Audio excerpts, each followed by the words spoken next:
গ্রামে বাস করত দুইজন ছেলে, রাহিম আর করিম। তারা ছিল খুব ভালো বন্ধু।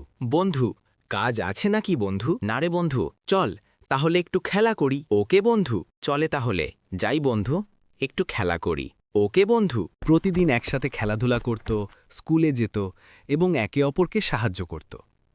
একদিন তারা জঙ্গলে ঘুরতে গেল। হঠাৎ একটি ভালুক তাদের সামনে এসে পড়ল। রাহিম দ্রুত গাছে উঠে গেল, কিন্তু করিম গাছে উঠতে পারত না। তখন সে মাটিতে শুয়ে নিঃশ্বাস বন্ধ করে মৃতের মতো ভান করল।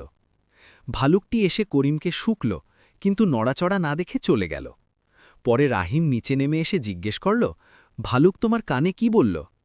করিম বলল, সে বলেছে বিপদের সময় যে বন্ধু ফেলে পালায় তাকে কখনো বিশ্বাস করো না। এই গল্প থেকে শিক্ষা, সত্যিকারের বন্ধু বিপদের সময় পাশে থাকে।